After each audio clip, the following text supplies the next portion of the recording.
আমাৰ কৃষি সখীসকলক বাইদেউসকলৰ প্ৰতিনিধি দুগৰাকীকো মই আগবাঢ়ি আহিবলৈ অনুৰোধ জনাইছোঁ আমাৰ মাননীয় মন্ত্ৰী মহোদয়ক আদৰণি জনাবৰ কাৰণে। আমাৰ পশু সখী বাইদেউসকলৰো দুগৰাকী প্ৰতিনিধিক মই মঞ্চলৈ আহিবলৈ অনুৰোধ জনাইছোঁ ছাৰক আদৰণি জনাবৰ কাৰণে। আমাৰ মাষ্টাৰ বুক কিপাৰসকলৰ ফালৰ পৰা ছাৰক বহি আজি সভাৰ অনুষ্ঠান উপভোগ কৰিবলৈ মই অনুৰোধ জনাইছোঁ। আমি সাজিনা বেগম বাইদেউক আহিবৰ কাৰণে অনুৰোধ জনাইছোঁ স্কুটিৰ চাবি ল'বৰ কাৰণে।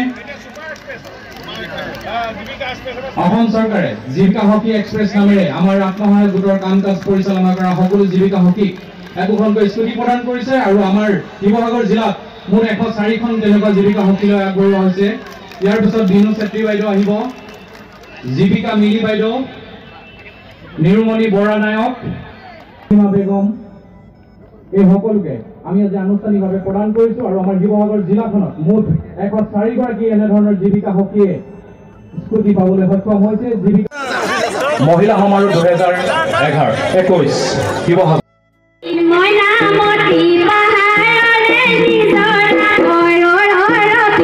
অসম চৰকাৰৰ এখন অতিকে গুৰুত্বপূৰ্ণ আঁচনি, ভাৰত চৰকাৰৰ যি NRLM আঁচনি আছে, নেশ্যনেল ৰুৰেল লাইভলিহুড মিছন, যাক আমি অসম ৰাজ্যিক গ্ৰামীণ জীৱিকা অভিযান বুলি কওঁ, সেই আঁচনিখনৰ লগতে সন্মিহল কৰি আমি কনকলতা মহিলা সবলীকৰণ আঁচনিখন পৰিচালনা কৰোঁ।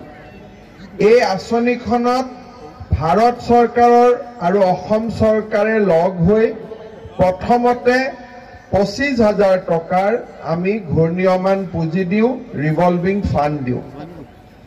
এই 25,000 টকা পোৱাৰ পিছত আমাৰ আই মাতৃসকলে গ্ৰুপ চলায়, গ্ৰুপটোৰ লেনদেন হয়, ভাল হয় আৰু লাহেকৈ আমাৰ জীৱিকা সখী বাইদেউসকল বা NRLMৰ ফালৰ পৰা আপোনালোকৰ নাম বেংকত ঋণৰ বাবে পঠিয়াই দিয়ে।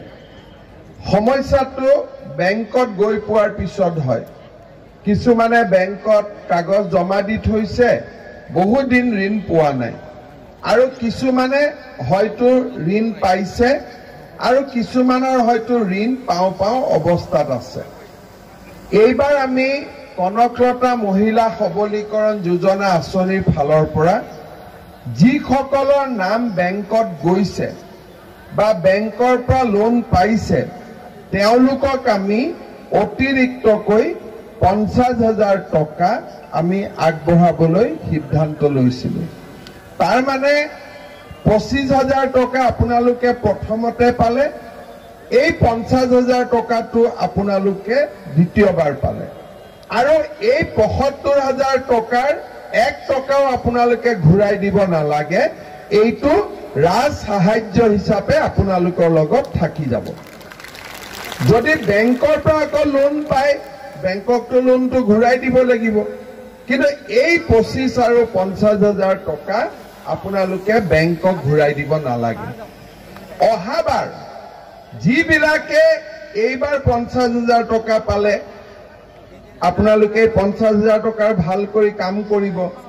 ইন দি মিন টাইম বেংকৰ পৰাও কিছুমানে লোন পাব। অহাবাৰ আমি আপোনালোকক নেক্সট বছৰত 1 লাখ টকা দিম। তাৰমানে কনকলতা মহিলা সবলীকৰণ যোজনা আঁচনিখন হ'ল প্ৰথম বছৰ 25, দ্বিতীয় বছৰ 50, তৃতীয় বছৰ 1 লাখ, চতুৰ্থ বছৰ 2 লাখ, পঞ্চম বছৰ 4 লাখ। তাৰ পিছত আৰু আমি আপোনালোকক নিদিওঁ, তাৰ পিছত আমি ধৰি ল'ম যে আপোনালোকে নিজৰ ভৰিৰ ওপৰত নিজে থিয় দিব পাৰিলে। আমাৰ যেতিয়া আগত কংগ্ৰেছ চৰকাৰ আছিলে তেতিয়া গ্ৰুপবিলাকক কিমান টকা দিছিলে? 5 বছৰৰ ভিতৰত 5,000 টকা।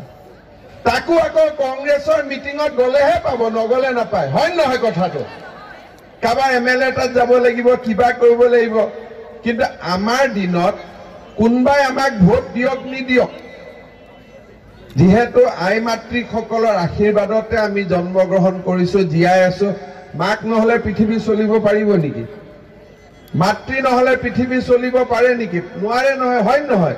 সেইকাৰণে আমি কোনো ধৰণৰ ৰাজনীতিৰ কথা চিন্তা নকৰি এই সুন্দৰ আঁচনিখন আমি বনাইছোঁ। নিৰ্বাচন ঘোষণা কৰাৰ সম্ভাৱনা আছে। কি ধৰণে কি চিডিউল ওলাই আমি চাই লওঁ আৰু আমি আশা কৰোঁ যে ভাৰতীয় জনতা পাৰ্টি আৰু আমাৰ মিত্ৰ দলে অসমত নিৰংকুশ সংখ্যাগৰিষ্ঠতাৰে সৈতে আমি চৰকাৰ গঠন কৰিব পাৰিম। আপোনালোকৰ মন্ত্ৰী এম এল এ সকলোৱে কৈছে যিকোনো মুহূৰ্তত ইলেকশ্যন ঘোষণা কৰিলেও সাজু হৈ আছিলে।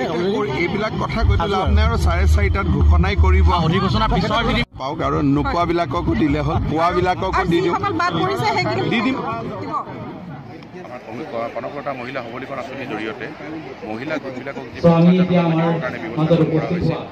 আৰু আজি সেই প্ৰায় 1600 গোটে আজি তেনেধৰণে 50,000 টকা পাবৰ কাৰণে আমি বিচাৰিছিলোঁ যে আমি মহিলাসকলক সবলীকৰণ কৰিব লাগে, অৰ্থনৈতিকভাৱে মহিলাসকল যাতে স্বাৱলম্বী হ'ব পাৰে, উন্নয়নৰ দিশত যাতে আগবাঢ়ি যাব পাৰে, তেনেধৰণৰ ব্যৱস্থা আমি কৰিবলৈ গৈ আছিলোঁ।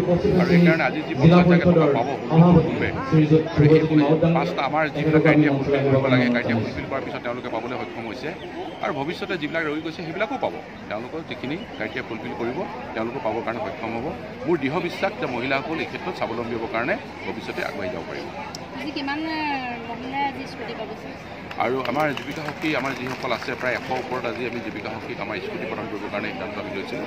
তেওঁলোকে স্কুটিখিনি পাবৰ কাৰণে সক্ষম হ'ব।